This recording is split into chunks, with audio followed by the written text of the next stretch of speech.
parents who are waking up to see the bodies of their children. So whilst there is no question that Hamas must release the hostages, they must not mistreat individuals. Everything that Hamas did and continues to do with respect to civilians, holding civilians, attacking civilians is wrong. But none of that justifies this attack by Israel. And let's just remember, Israel is one of the most advanced militaries on earth. And they're attacking a people who essentially have nothing other than what is being provided to them. And obviously, as we've said, whatever Hamas has done in relation to civilians is wrong, is unlawful, are war crimes, and continues to be. But this is an onslaught like we haven't seen. And that is quite significant because the onslaughts that we saw in 2014 and in other conflicts was really serious. We've never seen anything like this. So really from what we're seeing on the ground, this is an unfolding catastrophe.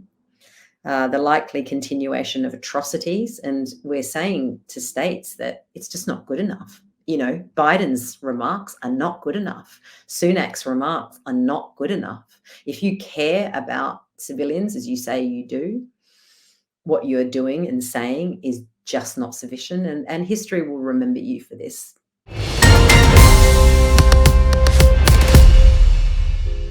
Hello, everyone. Good evening, good afternoon. And this is Miko Santos again for another episode of Explain Why. Thank you so much for your time waiting for this episode. This is a special episode in relation with what's happening in Gaza. And we all know that as of now, so at least 6,000 Palestinians has been killed in Israel attacks on Gaza, while more than 1,400 people killed in Israel since October 7. The current escalation of violence in Israel and Gaza is unprecedented, and the conflict has already killed thousands of people from both sides. And latest reporting that it's 2,360 children had been killed in less than 3 weeks. So UNICEF called for an immediate ceasefire and sustained unfettered access for humanitarian assistance for this. On today's episode, we'll be talking to Yasmine Ahmed. She is the UK Director of Human Rights Watch. She has 2 decades of experience as public international lawyer and has a human rights advocate. In her current role, she advocates for the United Kingdom foreign and domestic policy to be consistent with human rights. Please welcome to the show, Director of Human Rights Watch in UK, Director Yasmine Ahmed. How are you today? I'm well, thank you. Thank you very much for having me on. Thank you so much for that. It's been a busy day. A lot of happening in Israel and Gaza. My first question to you is, what triggered this violence? Well, I think we first of all should note that before I go into what maybe triggered the violence, note that obviously the current escalation of hostilities arose with Hamas attacked civilians in Israel and in fact killed over 1,000 civilians, and there are currently Israeli hostages in Gaza. Human Rights Watch has been clear that is a war crime and has utterly condemned what Hamas has done. As you note, and as you noted in your introduction, Israel has responded to that in relation to this particular incident in an unprecedented manner. It has, as you and your listeners will know, imposed an absolute siege. There now is a tiny crack in that siege, but in terms of being able to get some humanitarian assistance through, but it is nowhere near enough. And what is that siege? Siege means that essentially after over 16 years of being completely blockaded into Gaza by Israel. The people of Gaza now have no access to, from the outside, to food, water, fuel, medicines, other than the trickle that has been allowed in the last few days. It has been absolutely catastrophic. I mean, I think many people have seen the images. People are unable to leave Gaza. They are in an occupied territory that has been blockaded and continues to be blockaded. This is a tiny strip of land.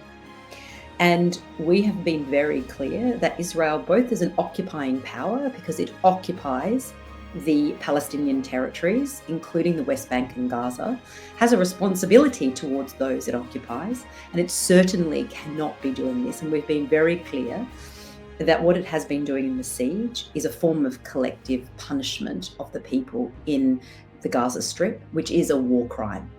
We're very clear that war crimes on one side do not justify crimes on the other. I will, if I may, speak to the broader context within which this conflict is happening. I think it's very important, and as we've seen, the UN, the chief of the United Nations, Guterres, has come out just in the last few days, and as human rights organizations, including Human Rights Watch, but many in Israel and in Palestine, have been saying that this violence is not happening in a vacuum, and that is very important. It does in no way justify violence. We have been very clear. War crimes have been committed on both sides, and they should be investigated, and there should be accountability. But it does not happen in a vacuum. So what is the context within which this happens? This has been over half a century of a violent occupation by Israel of the Palestinian people.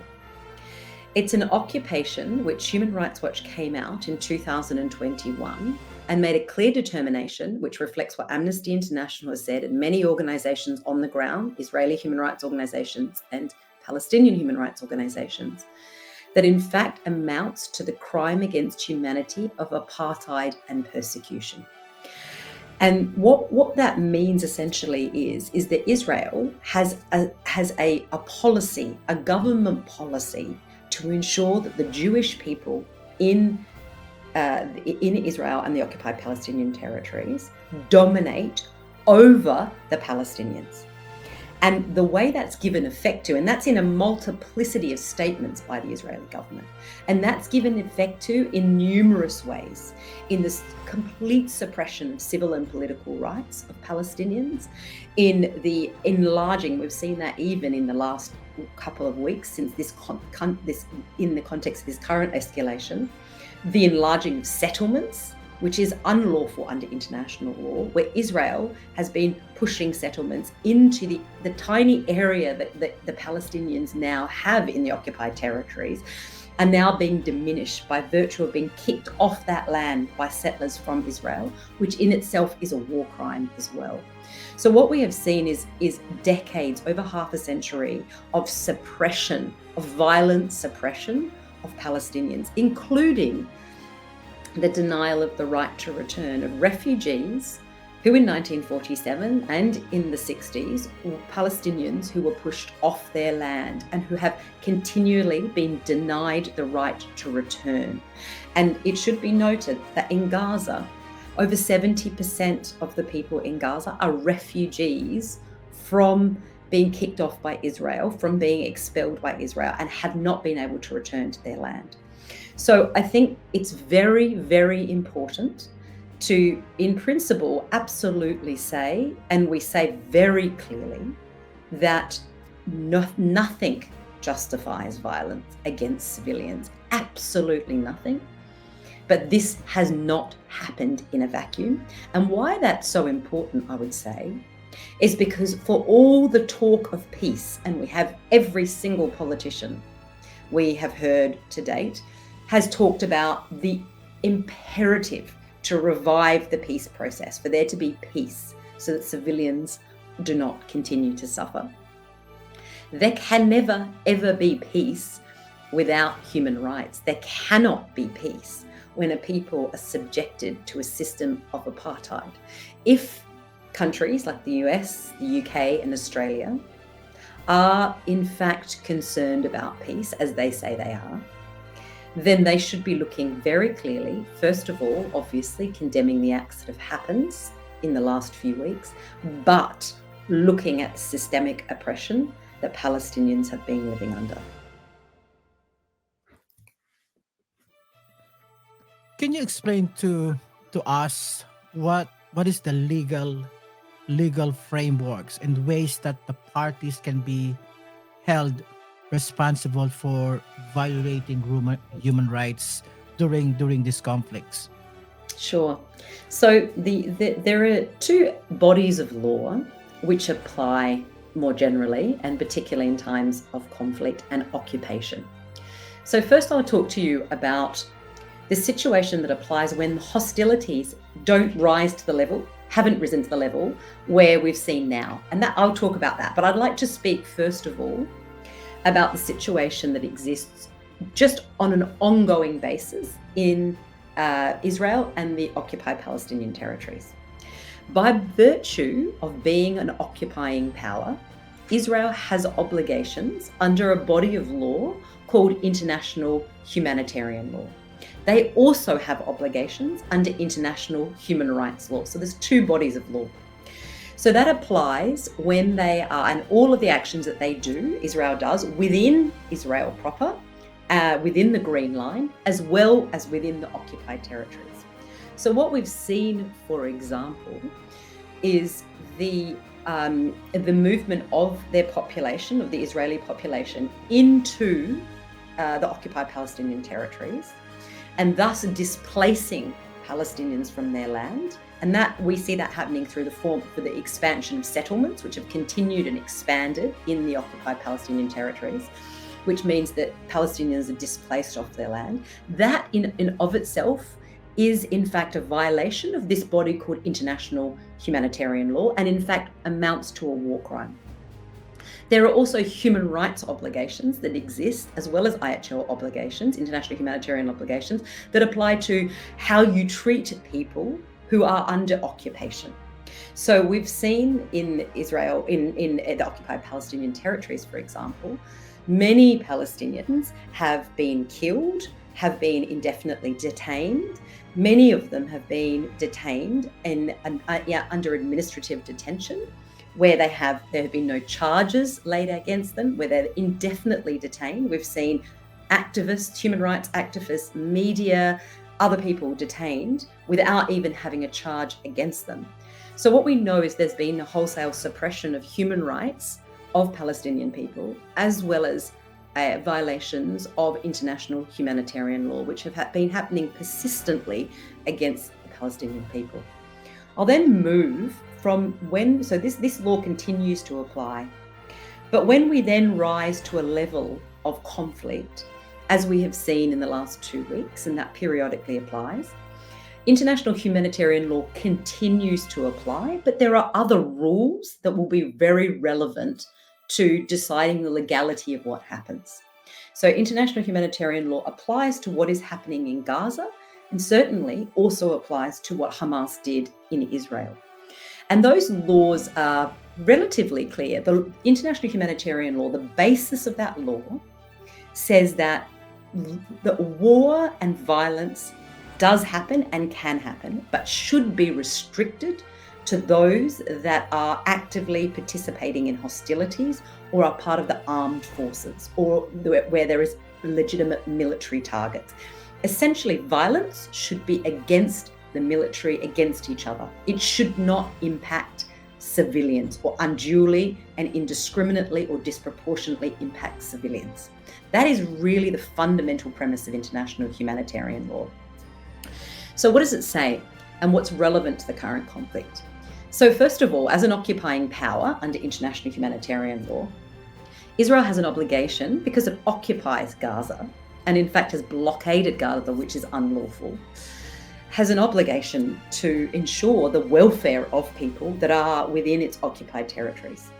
So what we've seen is the absolute opposite of that. we've seen them cutting off essential humanitarian goods for the very live people are in hospitals now who do not have medicine. There are burns patients who do not have dressing. There are decisions being made about which life support you might need to turn off because there's not enough fuel to keep them going. Babies in incubators who may not be able to be sustained. I mean, it is unbelievable. Where there is an absolute lack of drinking water, and we're very concerned about waterborne diseases, as well as just the ability to keep hydrated. And obviously issues around food, electricity, so on and so forth. That, under international humanitarian law, is a war crime because it's collective punishment against a people. What Hamas did is also a war crime under international humanitarian law because they directly targeted and killed civilians, which is undoubtedly a war crime. What is also really important, and what we're seeing in the context of Gaza right now, is that in the context of warfare, as I noted, it is legitimate to target a military installation or people who are fighting. So Hamas, it is legitimate for Israel to target Hamas. But let's just put this in context. The Gaza Strip is it's one of the most densely populated areas of land in the world. It's tiny. And what we have seen, not just now, but in previous 2021, 2014, so on and so forth, is the use of weapons that it's very explosive weapons in highly densely populated areas where it is almost impossible to be discriminate. We've also seen the direct targeting of civilian infrastructure. In previous conflicts, we've made very clear that when we did our investigations, there was no legitimate military target. And in other instances, where it was absolutely disproportionate, the impact on civilians, the killing of civilians. So we are very, very concerned as Human Rights Watch that what we're seeing is a replication of what Israel has done repeatedly, which in previous conflicts has meant indiscriminately using weapons that mean they don't discriminate against the military and civilian targets, that they do not provide for a proportionate response, that the killing of civilians is disproportionate to the military objective. We've seen hospitals, schools, UN facilities, both in previous conflicts and in current conflicts, being attacked by Israel. So I think we're very, very concerned that what we are seeing now, and obviously the ground troops are massing on the border. And what we've also heard from Israel, if you just look at the litany of statements that not only have come out previously, but now since the Hamas attack, they have been very, very clear about what their intention is. And their intention is clear that they are going to change the landscape of Gaza, that they feel that the individuals in Gaza have supported Hamas, and therefore they are very, very clear that this is about changing the entire landscape. And we've already seen a massive amount of civilian infrastructure being completely decimated in Gaza. So I think it's very important to just to recall that the laws of war, international humanitarian law, which are obviously relevant in this context, have not been complied with by Israel previously, have been breached by Israel in this current context, and have certainly also been breached by Hamas. And I should also add that Hamas's attacks using rockets that go into Israel are also indiscriminate and therefore a violation of international humanitarian law and are war crimes as well. So you're saying, Yasmin, there had been breaches of this international human rights law previously, conflict, and then today. What happened on the previous one? Did we do something about accountability? Because this is again another conflict again. Yes, I mean it's a very, very good question, because what we've seen again and again, not only in Israel and Palestine, but in Myanmar, in Ethiopia, in Sudan, across the world, is that when there is impunity, there is a cycle of violence. People are impugned from accountability, and we see violence continuing, and in fact escalating, and that's what we've seen in this context. So in terms of what does it meant to actually look like? So, international criminal law is our vehicle through which we look at accountability, and also domestic criminal law. Now, the idea is that states themselves, so Israel, are meant to have independent investigations after the incident and as soon as possible after an incident, where they gather the evidence and they assess whether their armies, whether their individuals have in fact complied with international humanitarian law, have in fact committed crimes. So international humanitarian law sets out a range of abuses, of violations that are so serious that they amount to war crimes. And it is imperative that states are meant to do independent and effective investigations to determine whether their armies and their individuals that are acting on their behalf have carried out violations of international humanitarian law and war crimes, and also human rights violations. What we have seen in the context of Israel is ineffective investigations again and again. You look at 2014, you look at 2021, again and again, investigations, and it's not just Human Rights Watch is saying that. We've seen the UN have said that, and many other international bodies and organizations have said that. There have not been effective investigations. So what's the next point of call if the country themselves won't investigate their own army, their own military for crimes that may have been committed and violations? So the next step is meant to be other states doing that, other states saying, if there is an Israeli or in fact a Hamas individual that comes onto our territory, that we can exercise what we call universal jurisdiction. We can prosecute people for certain really heinous crimes. But we've seen that states have been, mostly in relation to Israel, unwilling to do that. And obviously there is a lot of political reasons which lie behind that. So our last point of call is the International Criminal Court. And in 2021, the International Criminal Court opened an investigation to crimes that are being committed in the occupied Palestinian territories. And why is it only in the occupied Palestinian territories? Because Israel is not a signatory. Israel refuses to be a signatory to the International Criminal Court, to the Rome Statute. Palestine has signed up and has been recognized by the ICC as a signatory. So therefore, any acts that happen in the occupied Palestinian territories are what we call within the jurisdiction. The court can look at them. So what we're seeing now is the court has an open investigation and has confirmed that they will be looking at events from 2014 to the current day, including the incidences that happened in Israel, that happened in the occupied Palestinian territories, and also those crimes that have been committed by Hamas. So we are calling on the International Criminal Court to ensure that they prioritize this investigation.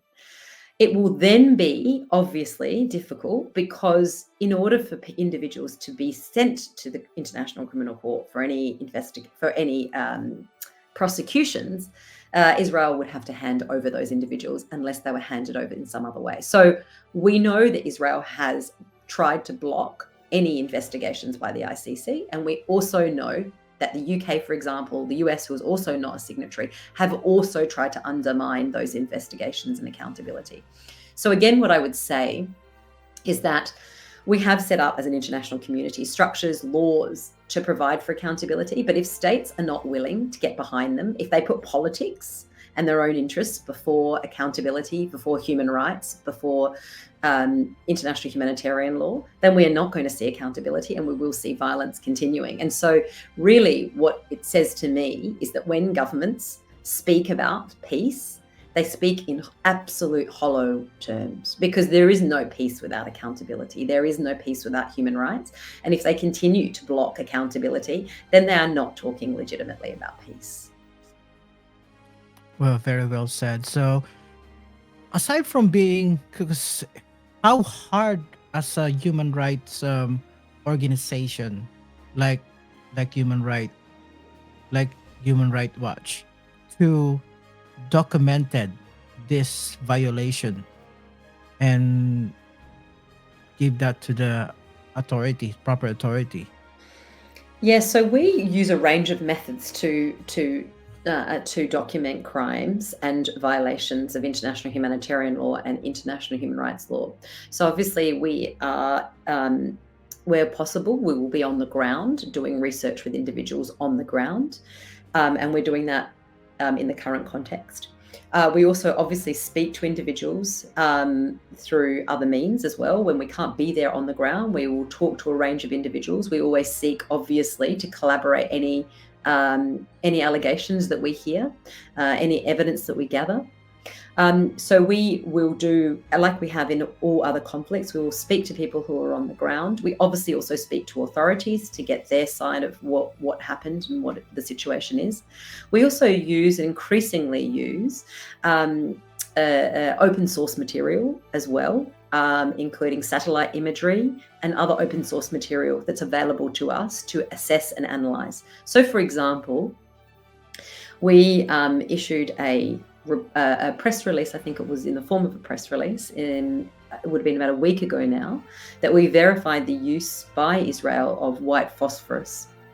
And white phosphorus is a kind of chemical that is used in the context of warfare, and there are reasons why it's used. For example, they use it as a means of creating some kind of a smoke screen when you're attacking, for example, a military target. So there are reasons that you would use it, and it essentially creates a sort of white sort of haze and mist. But white phosphorus, when it touches oxygen, also becomes a burning agent, and it creates severe burns on individuals. So it is clear that white phosphorus should never, ever be used in a densely populated area like Gaza. And the way that we did that, so we spoke to individuals who saw a number of individuals, so we corroborated the evidence, a number of individuals who saw what they said in the context of an attack was white phosphorus. And we know that by the way that it smells, the way it looks, and obviously its impact. But then we also used other open source material to verify that that what was used, in fact, was consistent with the use of white phosphorus. So we will collaborate through other means to verify, for example, that the munitions that are used, the way that it's used, is in fact consistent with that particular weaponry and that particular chemical. So that's the way that we do things, but it's very thorough. We use a number of different sources, and we obviously always corroborate what we find. So earlier, UN Secretary General made a statement about the Gaza bombardment, and Israel said they will not agree with that statement and possible to refuse visa for the UN officials to go to that area. What is your opinion and comment about this? Well, I think it's really important for the rules-based international order that we have. After the Second World War, the world sat back, and the major powers in the world sat back and said, we can never, ever allow this to happen again. So we need a rules-based international order. We need the UN Charter. We need international humanitarian law, human rights law. We need all states to comply with these norms and laws. And if we don't, we undermine the trying to push them in every other context. And what I mean by that is, for example, now all states, the UN, rightly are calling out Russia's aggression and Russia's continued commission of violations of international humanitarian law and human rights law. We as Human Rights Watch have documented that, but a number of bodies across the world. It is critical for the integrity of this international system, which really relies on states committing to it, that in one context, states say something, like, for example, in the context of Russia, and then yet in another context, in the context of Israel, for example, they are mostly silent. And so it was critical that the UN has come out, and just as they did in the context of Russia, they have spoken very clearly that Israel must comply with international law, that it is not lawful for them to collectively punish a population. And as they said, it is very important that we see this violence, no way justify it, but we see it in the context of over half a century of oppression and violence against the Palestinian people. Now, what Israel is trying to do in saying what they're doing, I saw the video of the ambassador, they're trying to undermine the rules-based international order by saying that we are an exception to that the UN and other states should not be condemning us because we somehow have an exceptional pass.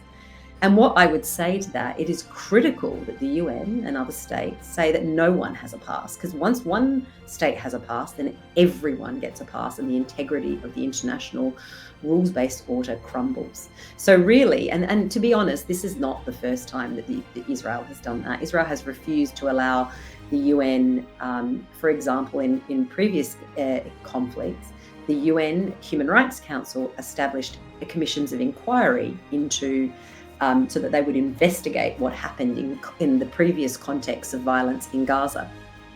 In those contexts, Israel has refused to allow the UN into areas where there was conflict. They have refused to cooperate with the UN and any independent investigation. So really, this is not in any way new for how Israel approaches these situations, but it should be said very, very clearly, and I have been making it clear to diplomats that I've been speaking to, that it is incredibly important for not just this situation, but for all states and in all situations that we resist Israel's attempt to undermine the integrity of the rules-based international order. Thank you for that. What is the latest situation that you in Gaza right now, based from your team? Yeah, so I mean, it is devastating and catastrophic, and I can't repeat that many more times than I have. I mean, I think people who are listening to your podcast and yourself will only have to see the pictures themselves in Gaza to see the devastation.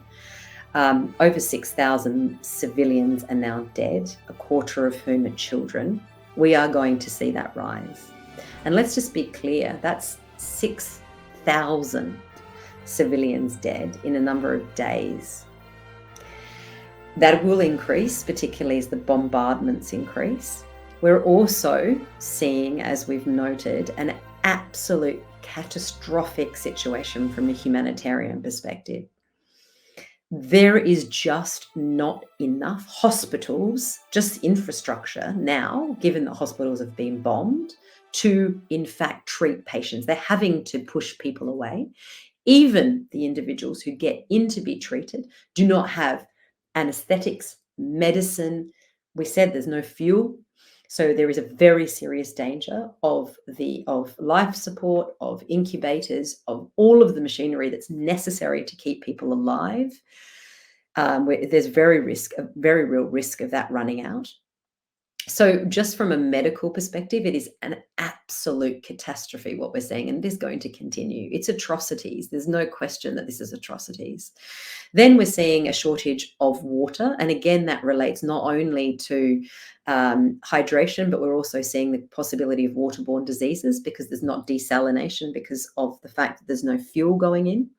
So people are running out of water. They will be drinking dirty water to keep alive. So we know that the food is soon running out. We know bakeries, there's nothing in the shops, there's nothing in bakeries. I mean, I don't think I can say strongly enough that what we're witnessing is a catastrophe unfolding before our eyes, and we can see it. The international community can see it. Humanitarian organizations, the UN, are screaming at the top of their lungs in the way that they can to say that this cannot continue. And yet Israel, it's not a humanitarian catastrophe that's happening by nature. This is happening. This is Israel's created humanitarian catastrophe. Over 80% of the people in the Gaza Strip rely on humanitarian aid. And this is a humanitarian catastrophe, and they can't leave. Let's just be clear, like no one can get out. They're imprisoned in this area. So we are very, very concerned. We also know the whole families have been annihilated. We know that every single day, family members of our staff are going to bed, not knowing if they will wake up. And this is not dramatic. It's very clear that people may not wake up in the morning, that entire families are in apartments together, 40 members of families. And when that apartment is targeted, the entire family is annihilated. We're seeing children who are waking up with no parents, parents who are waking up to see the bodies of their children. So whilst there is no question that Hamas must release the hostages, they must not mistreat individuals. Everything that Hamas did and continues to do with respect to civilians, holding civilians, attacking civilians is wrong. But none of that justifies this attack by Israel. And let's just remember, Israel is one of the most advanced militaries on earth. And they're attacking a people who essentially have nothing other than what is being provided to them. And obviously, as we've said, whatever Hamas has done in relation to civilians is wrong, is unlawful, are war crimes, and continues to be. But this is an onslaught like we haven't seen, and that is quite significant because the onslaughts that we saw in 2014 and in other conflicts was really serious. We've never seen anything like this. So really, from what we're seeing on the ground, this is an unfolding catastrophe. The likely continuation of atrocities. And we're saying to states that it's just not good enough. Biden's remarks are not good enough. Sunak's remarks are not good enough. If you care about civilians, as you say you do, what you're doing and saying is just not sufficient. And history will remember you for this. So you're saying to us, yeah, so as of now, the latest report that 15 of the 35 hospital is already shut down because of lack of fuel, lack of supply. And what do you think about, so they on the United Nations, they keep on doing a resolution. I think that there's already 3 resolution already filed, but was veto, and 1 resolution from Russia as well is also Mhm. veto. What do you think will be happening in UN? I think they're not able to come up a resolution for all of this. Yeah, well, I mean, I think importantly to remember that the UN is made up of states, of member states, and the Security Council, as we know, which is the kind of the highest governing body of the UN, is also made up of a select range of states, including the P5, the permanent members. Now, the P5, the permanent members, have the ability to veto resolutions. And what we saw last week was the US, unconscionably, I would say, vetoed a resolution. And in that resolution, it not only condemned what Israel is doing in the blockade, but it also condemned what Hamas did and continues to do. It called for humanitarian access and other absolutely critical things in relation to this, and it also called for a ceasefire. Now, Human Rights Watch, we don't specifically talk to the question of ceasefire because we document the abuses that are happening in the context of the conflict and ask states to comply with those laws. But it's just unbelievable to think that the US vetoed a resolution which could have required the cessation of hostilities, which would have required both Hamas and Israel to comply with international law. And the US vetoed that. The UK very, very poorly also abstained from that resolution. Now, as a result of that, the US have come back with another resolution, but that is unlikely to be successful. And what we are seeing is the UN General Assembly, which is the body which is made up of all of the states in the world, coming together and now saying that we need to take action. The UN General Assembly does not have the powers of the Security Council, but it is very important that we see the world collectively coming together and saying that we, as a collective group of states in the world, are saying no to this. It will not have the power to stop things, but I think it is important that it's doing it nonetheless. But let's just be clear that there is a failure in terms of how the United Nations and how the Security Council operates when it essentially will not and refuses by virtue of the US to act in situations like this, where we have seen 6,000 civilians already dead, Palestinian civilians. We've already seen over 1,300 Israeli civilians dead, and yet it will not act. And so I think there is serious questions and that have been running constantly. And what we see is the politicization of the Security Council constantly in relation to a range of different issues, whether that's in relation to the Ukraine or Xinjiang in China, or a range of issues where the UN is impotent to respond because of the member states that sit on these bodies. Thank you for that, Yasmin. So one more question before we wrap up the show. What part do the media and propaganda play in how people think about this violation of human rights in this conflict? It's a very, very good question. I think narrative, I would call it narrative, is more critical in this conflict, or has been more powerful in the context of Israel Palestine than in any other conflict I've worked on in my 2 decades of working as a human rights and international lawyer. It is critical because obviously the way the world sees victims is through the lens. They can't go into Gaza and they cannot go into Israel. They're not in the occupied Palestinian territories. So the way that we understand, the majority of the world understands what is happening, is through the lens of the media, and is through the lens of the narrative that is allowed to be heard and it is prioritized by the media as well. And I think what we have seen to date is a failure, a whole scale failure on behalf of the media and the world community, really, to elevate the voices and the experiences of Palestinians, not just in this current context, but over the last half century of the brutal occupation that they have endured. When we hear about things and what we hear about and the way things are explained are incredibly important. In this current conflict, for example, I've seen very, very little analysis which speaks about the broader context within which this conflict is happening. And that is incredibly important because the decontextualization of the treatment of the Palestinian renders their suffering and the violence that they have endured as almost like it does not exist.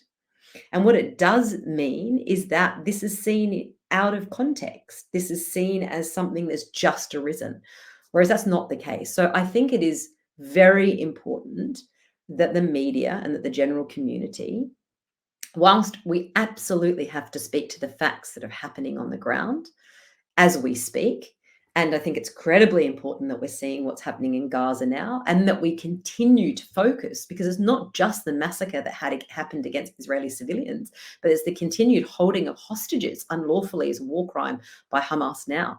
We need to see that, but this needs to be contextualized. We need to see, for example, when Israel speaks about needing to eliminate Hamas, what about the West Bank? Why is no one asking about the West Bank? There's no Hamas in the West Bank.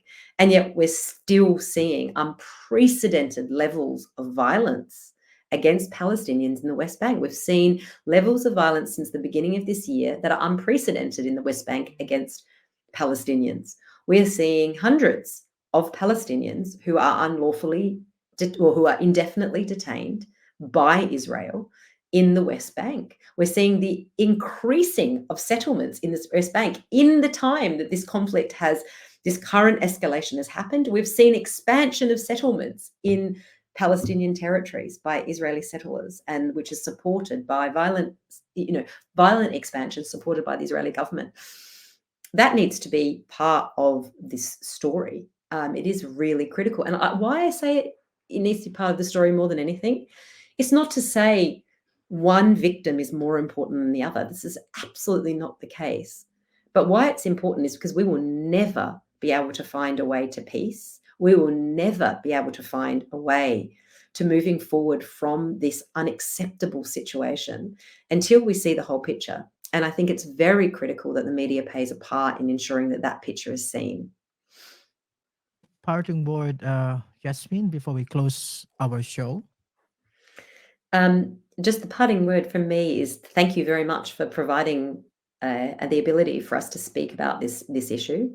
And I would just encourage anyone who's listening now to make sure that they stay informed as to what the situation is. And I would also encourage people to be speaking up, to be writing wherever you are in the world, to be writing to your MPs and letting your voice be heard about the situation, because I think we all need to mobilize individually, and we can, because we have representatives in every country we live in, to ensure that our voice is heard and that our governments respond appropriately. But thank you for providing me a platform. Please ensure that, I would just call on everyone who's speaking to their MPs, who is writing, who is activated, to just say that the rules-based international order by every state is absolutely critical, because it's not just the lives of Palestinians and Israelis who are in the balance. It's in fact all of us. It's the kind of the world that we see today is in the balance. Thank you so much for that. The Human Rights Watch UK Director Yasmine Ahmed. That, thank you so much for your time. I know it's been a busy day, hectic schedule on your end, and you have time to show to be interviewed in our show. Thank you so much for that. Thank you. Thank you very much. Okay, thank you so much for UK Director Yasmin Hamad for this interview. So as I said, it's been unprecedented about this happening in Gaza war. So as of now, it's at least, as I said, at least 6,000 Palestinian has been killed in Israel attack on Gaza. And while more than 1,400 people killed in Israel since October 7.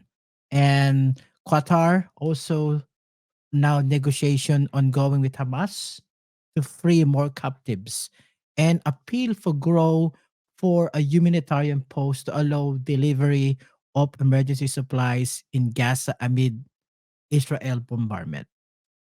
It's been unprecedented. It's been sad that this is happening to us today, to Palestinian and Israel. Please keep please pray for them and keep them safe. And that's it for today episode. And we'll see you again for another interesting episode and issue that we can tackle. Thank you so much and enjoy the rest of the day. And this is Miko Santos from Explain Why. Thank you. See ya.